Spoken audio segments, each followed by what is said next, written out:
Porque o Brasil é um país muito rico de recursos, mas ainda é um país pobre. E é pobre exatamente por isso. Quando você descobre o petróleo, você dá um monopólio para extrair o petróleo. Ora, daqui a 10, 15, 20 anos, já pode a energia elétrica ter dominado toda a indústria automobilística, tem eólica, tem nuclear, tem elétrica, ninguém mais usa o petróleo. Você teve a oportunidade de tirar $1 trilhão do chão, transformar isso em educação e riqueza para o povo brasileiro, você jogou isso fora, porque sentou em cima do monopólio, que não consegue extrair isso do chão. Ora, é muito melhor você deixar entrarem mais competidores, perfurarem, tirarem o petróleo, vamos cobrar o royalty, vamos cobrar o imposto de renda, vamos cobrar isso tudo, mas vamos transformar o petróleo em educação, vamos transformar o petróleo em saneamento. Nós precisamos fazer isso antes que o petróleo volte a ser o que foi, apenas um fóssil. A indústria está se movendo nessa direção, em altíssima velocidade. As inovações tecnológicas vão tornar o petróleo obsoleto, daqui a 10, 15, 20 anos, obsoleto. Já há vários países na Europa que já estão com a programação toda, só pode ter 30%, dentro de 5, 10 anos, só pode ter circulação de no máximo 30%, 40% em carros movidos por energia, combustível fóssil. Então, está indo todo mundo para fontes alternativas. O mundo vai ficar uma matriz de energia limpa. E o Brasil não está conseguindo extrair isso. Por que não sabe? Agora, no Brasil, todo mundo sabe por quê. É um símbolo de atraso do ponto de vista de uma federação realmente efetiva. Que diabo é esse? Um governador, prefeito, deputado tem que estar correndo atrás de um superministro para arrumar um dinheirinho para a saúde. Isso não existe. O dinheiro da saúde tem que descer. E esse é o Pacto Federativo e essa é a agenda que os senhores têm pela frente. Então, aprovou a Previdência, no dia seguinte entra na Câmara de Deputados, começa a tributária, e no Senado devia entrar o Pacto Federativo. O Pacto Federativo rediscute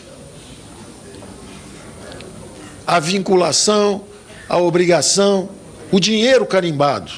E não é só o dinheiro carimbado no orçamento da União, é também o dinheiro carimbado nos fundos. São 280 fundos, junto um lobby de 3 ou 4 piratas privados, vem a Brasília, consegue carimbar um fundo qualquer em benefício próprio. Os piratas já morreram, o negócio já acabou, o estaleiro já quebrou, já acabou tudo, e o dinheiro continua carimbado lá, 20 bilhões parados, sem execução orçamentária, dinheiro que podia estar à disposição do povo, podia estar numa ambulância, podia estar num grupo escolar, podia estar na segurança pública, e está numa creche, e está carimbado num fundo que foi criado, que os caras que criaram já se locupletaram, foram embora e até esqueceram onde é que pegaram o dinheiro. E o dinheiro está lá, carimbado. Então, isso é que é uma discussão para um parlamento decidir como é que é alocado o dinheiro público, para onde vão os recursos. E o fortalecimento da República Federativa do Brasil. Mais Brasil e menos Brasília. Brasília é o cérebro, é onde se pensa o país. Está lá o Congresso, está lá o Banco Central, está lá a Suprema Corte. Mas não estão lá os ministros carregando 100 bilhões para cada um andando para o lado, enquanto isso faltando dinheiro na base. Esse dinheiro tem que descer para a base. Então, isso é uma discussão interessante. E nós temos propostas também. Não vamos destruir o que existe. Aliás, nosso cuidado é nisso em tudo. Em tudo. Nós não queremos destruir o que existe, nós queremos criar um futuro melhor. Então, se o que existe hoje é 70% do dinheiro está aqui em cima e só 30% lá embaixo, vamos pegar o pré-sal, que vai sair agora, e vamos carimbar ao contrário. 70% vai para estados e municípios e 30% só para a União. Então, o futuro será diferente. As verbas vão exatamente para a saúde, para a educação, para saneamento, onde o povo está. Sem precisar vir para Brasília para sofrer influência política, para sofrer desvio. Não que Brasília desvie, mas o processo político, o atrito, a perda. O dinheiro chega aqui, vira uma diretoria, sai para outra diretoria, depois volta para o Estado, até chegar no pobre já derreteu 70%. O dinheiro tem que ir na veia direto, e esse foi uma das razões do sucesso, por exemplo, do Bolsa Família, que o dinheiro entrou na veia, direto. Foi relativamente pouco, foram 10 bilhões, e ganhou 4 eleições seguidas, com um pouquinho de dinheiro. Então, eu acho que isso é um sinal de que o dinheiro está sendo mal alocado, quando ele vem para cá e fica girando, em vez de descer direto para onde o povo está. Então, esse pacto federativo, essa reconfiguração do pacto federativo, na nossa opinião, é uma coisa urgente, terá que ser feita. Nós estamos trabalhando também em duas dimensões. A primeira dimensão, enquanto não aprovamos uma reforma fiscal potente como essa, de 1 trilhão da Previdência, enquanto você não tiver isso, até os pequenos estímulos que você queira dar na economia são perversos. Isso aconteceu no governo passado, por exemplo, que acabou sofrendo no governo que sofreu o impeachment, exatamente porque soltaram recursos, baixaram os juros, deram estímulos artificiais. Como os fundamentos estavam frágeis, a coisa pegou fogo, a inflação foi embora, o desemprego aumentou.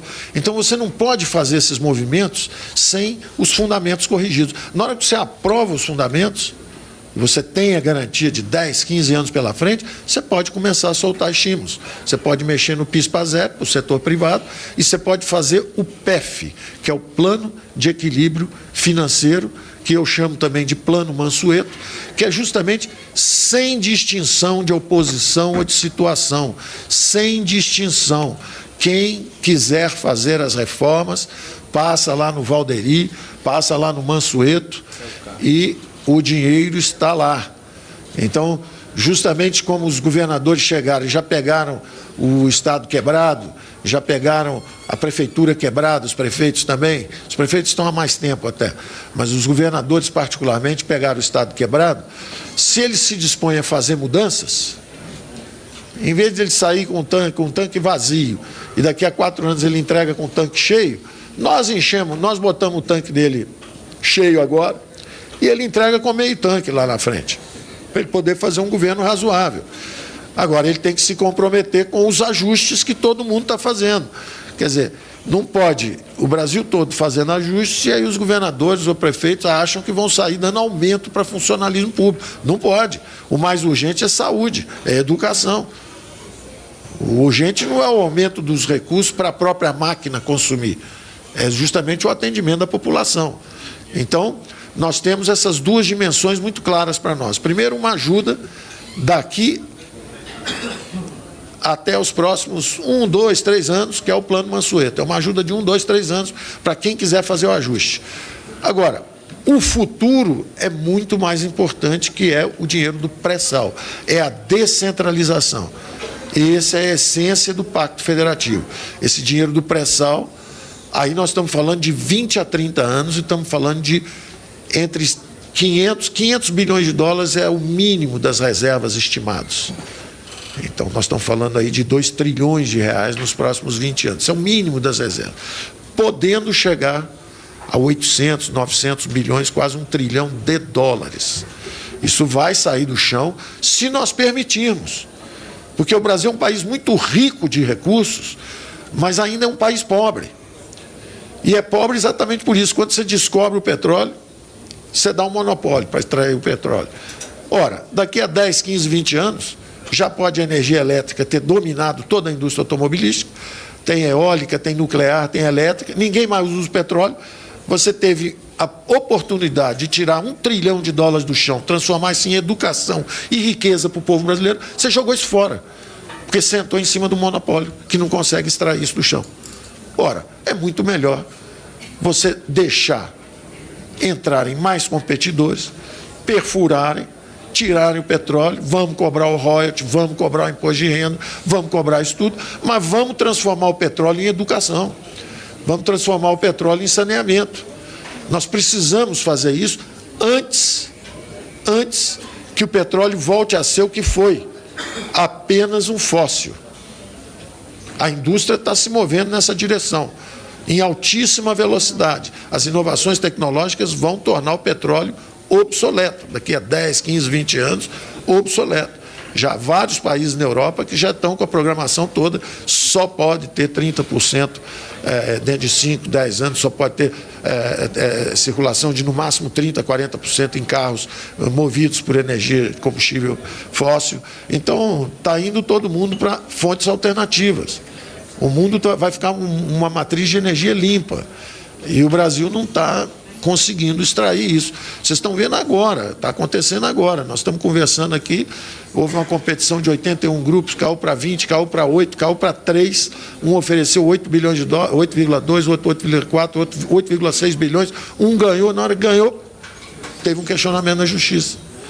Aí, a compra da Braskem por um grupo holandês lá atrás, o grupo já desistiu e nós estamos aí na iminência de novo de ter uma visão. O mundo olha para nós um pouco como a 8ª economia do mundo, uma 109ª. É a 8ª economia do mundo, mas é o 109º ambiente de negócio, ou seja, é uma cultura hostil a negócios. Ora, se nós somos uma cultura hostil a negócios, hostil a investimentos e hostil a empregos, não vai ter negócio, nem investimento, nem emprego, nem crescimento. Aí todo mundo, de repente, pô, a economia não está crescendo, o senhor está surpreendido com isso, está surpreso? De forma alguma. Esse é o esperado. O esperado é não crescer. Se nós fizermos alguma coisa, talvez cresça. O esperado hoje, qual é? Se não fizermos as reformas. Daí o nosso diagnóstico, que a economia brasileira estagnou e nós precisamos dessas reformas para tirá-la da estagnação. A economia brasileira está estagnada e nós temos que tirá-la da estagnação. Então, esse pacto federativo, eu diria, então, reforma da Previdência, logo depois a tributária prosseguindo, se aprofundando na Câmara, e o pacto federativo indo para o Senado. É como eu vislumbro. Quem decide são os políticos. Pode ser que o meu presidente, pode ser que o coordenador político, Casa Civil, diga, não, não é isso, é aquilo. O presidente da Câmara diga, não, é mais importante ir por aqui, é por ali. O presidente do Senado, Davi Alcolumbre, não, isso aqui não tem espaço, preferimos ir por ali. A nossa função é prover essas alternativas. E a função do Congresso é decidir por que caminho nós vamos. Então, a nossa ideia, imediatamente após a reforma da Previdência convencional, é lançar uma reforma, começar a conversar, trazer aqui propostas de um sistema novo para acumulação de poupança, trazer uma reforma tributária e entrar pelo Senado com um pacto federativo. Isso, se me perguntar hoje, a minha melhor informação me sugere esse ser o caminho. Ao mesmo tempo, soltar alguns estímulos de curto prazo, como, por exemplo, liberação de contas PIS/PASEP, como, por exemplo, o plano de equilíbrio fiscal do Mansueto, coisas que permitam a economia se revigorar, estados e municípios começarem a se reabastecer e o setor privado começar a se mover também para ver se o país começa a andar, porque o país está abatido no chão. O país caiu. E nós precisamos agora começar a botá-lo para andar.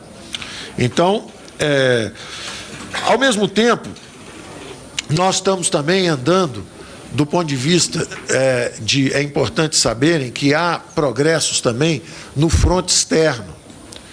Logo que entramos, começamos a conversar com a Argentina, porque nós estamos num Mercosul que não funcionou nem para a Argentina, nem para o Brasil, nem para nenhum dos integrantes.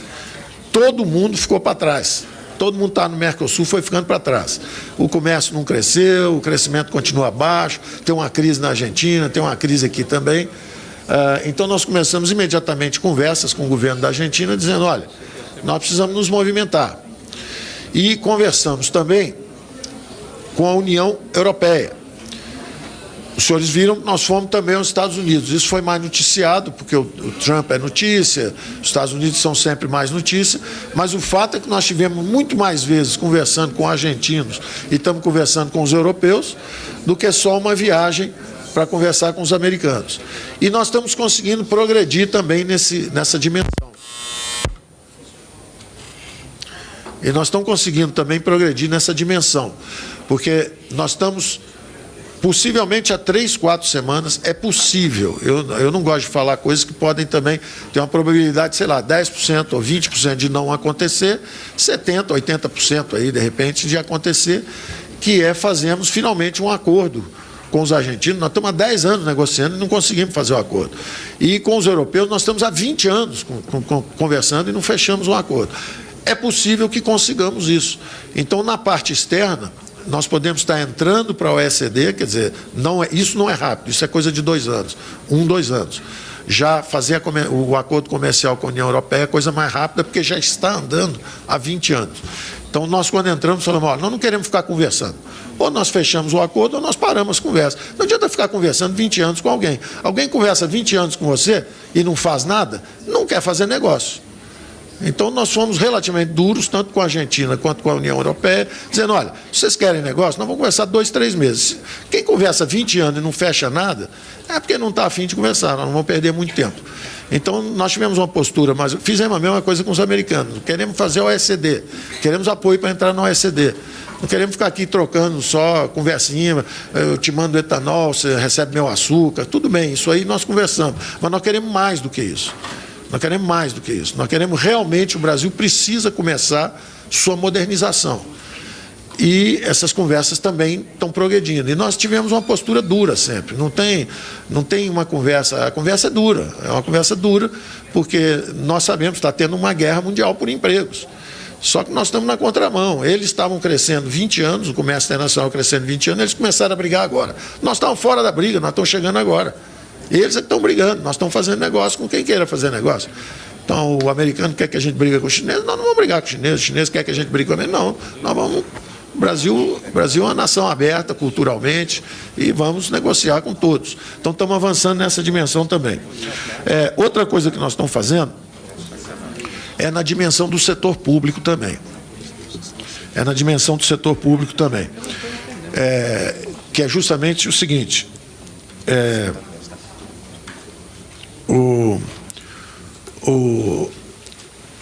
Conversar com os prefeitos, conversar com os governadores ou conversar com o governo federal, com a União, todos vão dizer que houve um crescimento muito acelerado de mão de obra, muitas contratações, os exemplos são inúmeros. Qualquer lugar que você fosse, chegar no Ministério da Educação, Ministério da Economia, Ministério do Trabalho, INSS, onde você chegar, tem sempre uma máquina que cresceu aceleradamente nos últimos anos. Houve um excesso de contratações, os salários subiram ferozmente, resultado está todo mundo financeiramente quebrado, todo mundo travado. Então, o que nós fizemos para proteger a mão de obra que está lá, o que nós fizemos é o seguinte, vamos desacelerar essas contratações agora, vamos ficar sem contratar um tempo e vamos informatizar. 40% da população, 40% dos funcionários públicos deve se aposentar nos próximos 5 anos, 4, 5 anos. É muita gente. Então, você não precisa demitir, não precisa fazer nada. Basta você desacelerar as entradas, que vai acontecer naturalmente, esse excesso vai embora, sem custo, sem briga, sem demissão, sem precisar declarar, vamos desaparelhar as máquinas públicas, não precisa fazer nada disso, só fica quieto um pouquinho e daqui a pouco a coisa desincha um pouco, segura um pouco, né? Quem aparelhou pode até ficar feliz, porque quem entrou vai ficar mais tempo, nós não vamos perseguir ninguém, não existe essa sensação, a sensação é de que nós temos que equacionar as finanças públicas. Então você para de admitir, em vez de admitir militantes nossos agora, os próximos 2, 3 anos, é o contrário. Não tem admissões durante um certo tempo, nós temos que pensar no país, nós não vamos admitir durante um certo tempo e vamos deixar a máquina ficar mais eficiente através de digitalização. Então estamos fazendo, são várias reformas. Você precisava de 2 meses para abrir uma empresa no Brasil. Agora você tinha que passear em 6 órgãos públicos, pedir licença, alvará. Agora é o contrário, você abre primeiro e depois você comunica um dos 6. E eles que se comunicam entre si. Então, nós estamos tornando a vida mais rápida para abrir empresa, estamos simplificando, criamos empresas simples de crédito, que na verdade, é uma competição com o sistema bancário, porque qualquer comunidade tem sempre uma pessoa que conhece todos os vizinhos, se ele quiser emprestar, deixa ele emprestar. O banco está emprestando a 100%, 200%, o vizinho quer emprestar 30% ao ano, 20% ao ano, está ótimo, ganha todo mundo. Então, nós estamos simplificando, fizemos uma lei de liberdade econômica, dando um choque de competitividade, e vamos lançar vários programas para treinamento específico de mão de obra, simplifica, os índices, estamos acompanhando todos os índices de competitividade que os países da OECD seguem, e nós estamos lá embaixo, nós estamos em 100º lugar. O Brasil está muito atrás, o Brasil parou no tempo, não tem produtividade, a economia está parada. Então nós estamos seguindo esses indicadores todos e atuando exatamente para sermos medidos por esses índices, e achamos que em 4 anos vamos sair do 109º, 110º lugar como ambiente de negócio, vamos ficar entre os 50 primeiros, o que é muito bom para o Brasil. Em 4 anos, se você conseguir sair de 109º para 50º, já está bom. Já é um governo que pelo menos mostrou que é favorável à criação de emprego. Então, a ideia toda, a palavra de ordem daqui para frente é geração de emprego e renda. Nós vamos ter que gerar emprego e renda. Todos esses mecanismos, quer dizer, a abertura gradual de economia. A abertura é muito gradual. Você não pode abrir rápido, porque você não simplificou os impostos, não reduziu as alíquotas. Como é que você vai abrir a economia de repente? Fustigar a indústria brasileira? Não queremos isso. Mas, ao mesmo tempo, temos que dar um sinal. Então, nós já temos, inclusive, a forma como vai ser a abertura. Você abre... Se tiver que baixar, para entrar na OECD, como nós vamos ter que entrar, você tem que sair de uma tarifa média de 14% e descer para 4%. Em vez de fazer isso linearmente, 2,5%, 2,5%, 2,5%, 2,5%, a gente faz só 1% no primeiro ano, faz o dobro no segundo ano, 2%, faz o triplo no terceiro ano, 3%, e no último ano você abre os últimos 4%. Isso aí, então, é uma abertura bem gradual, dá tempo de você simplificar os impostos e dá tempo do setor produtivo brasileiro ir se adaptando a essa abertura. Então, a nossa convicção é de que essas aberturas, essas medidas, a simplificação de impostos, redução e simplificação de impostos, a mudança de marcos regulatórios, nós estamos também fazendo a simplificação de marcos regulatórios. Vocês devem ter visto, por exemplo, que a cessão onerosa, que estava parando há 5 anos, isso é petróleo, no fundo do chão, que podia ter saído. Não saiu por falta de entendimento entre o Ministério da Fazenda, a Petrobras e o Ministério de Minas e Energia. Em 2, 3 meses, nós chegamos a um acordo final, fechamos o acordo entre nós. Agora, a Câmara está pedindo também, e é natural, que vá uma parcela para estados e municípios, estamos conversando sobre isso e já estamos chegando a um acordo. Então, algo que ficou parado 4, 5 anos, que é justamente essa extração de recursos, e aí já deve haver um leilão no final do ano. Final do ano já deve haver um leilão que vai nos ajudar muito. Desde a campanha eleitoral eu disse, olha, no primeiro ano, como as reformas não entraram ainda, não conseguimos ainda fazer nenhuma reforma, a primeira e mais importante está aqui para os senhores decidirem, nós vamos precisar da cessão onerosa. A cessão onerosa vai nos ajudar a fechar o buraco. Agora, vamos também despedalar bancos públicos sem atingir os créditos para pequeno e médio. Então, nós vamos pegar o seguinte, pega o FI, FGTS, que ia para o Odebrecht, ele não vai para o Odebrecht, a gente encolhe a caixa. Pega o BNDE, que dava o dinheiro para o Joesley, ele não vai para o Joesley, ele encolhe. Agora, para pequeno e médio, para microcrédito, tenha vontade. Esse vai expandir. Como o outro era muito maior, você encolhe, de novo, igualzinho à Previdência. Vamos encolher os favorecidos, vamos desmontar a máquina de transferência de renda perversa, vamos cortar o gato gordo. E aí dá dinheiro, dá para os pequenininhos, não precisa sacrificar o pequenininho. Então, essa é a mesma filosofia que nós estamos seguindo em tudo. E essas são as reformas que nós estamos pensando em lançar. As privatizações, foi um compromisso nosso também de campanha, nós vamos acelerar privatizações. Não faz sentido, do nosso ponto de vista, você ter uma empresa que não investe, virou um foco de corrupção e não está fazendo a sua função principal. Então, está dando um prejuízo para o país. Tem vários casos, tem Valec, tem Trembala, tem empresa até que é importante, está há muitos anos, que é o Correios, por exemplo. Na verdade é o seguinte, quebraram o Correios e quebraram a Postales. Então hoje o próprio funcionário, o próprio carteiro, tem 100 mil carteiros que não sabem se vão receber sua aposentadoria, porque quebraram o Postales.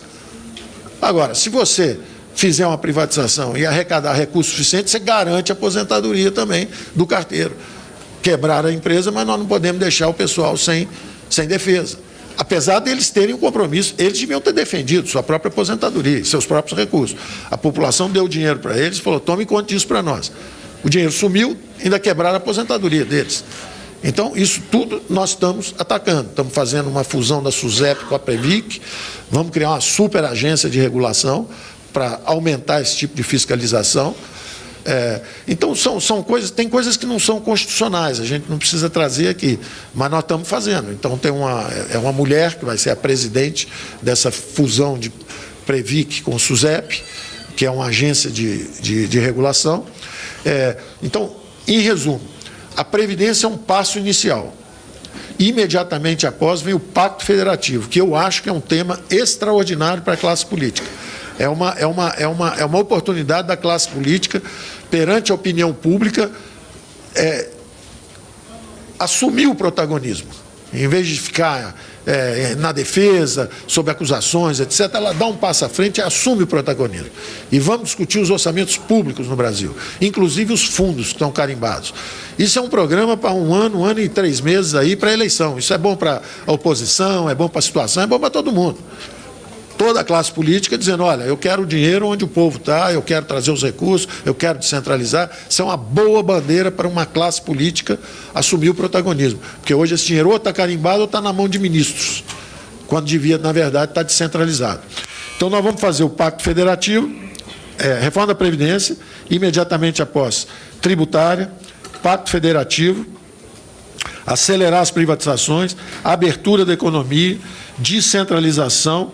E esses acordos já vão ser anunciados, esses acordos, possivelmente acordo com a Argentina, acordo com a União Europeia, isso tudo já vai sendo anunciado agora. Agora, não tem nenhuma invenção. As ferramentas estão todas aí, não tem nenhuma grande invenção e nós podemos usar esses diversos mecanismos. Tem vários mecanismos úteis aí para transferência de renda e para acelerar o crescimento. Quem vai dar o timing disso é a própria classe política, à medida que as reformas vão entrando. Se fizermos essas reformas, a fiscal e tributária, a Previdência e a tributária, nos dá horizonte de 10, 15, 20 anos. Dívida ativa é a mesma coisa, tem dívida de 1 trilhão do lado e tem isenções de 300 bilhões do lado. Isso é sinal que o imposto está fora do lugar. Quando o imposto é muito alto, quem tem lobby consegue 300 bilhões de desoneração. E quem não tem lobby, mas tem dinheiro, entra na justiça. Então fica 1 tri de contencioso que a gente não recebe nunca e mais 300 bi de desoneração do outro lado. Então nós precisamos da reforma tributária para tirar esses dois excessos. Nós vamos reduzir as desonerações de um lado e, de outro lado, nós estamos indo atrás da dívida ativa também do lado da Procuradoria-Geral da Fazenda Nacional. Tem um programa forte de recuperação de dívida lá também.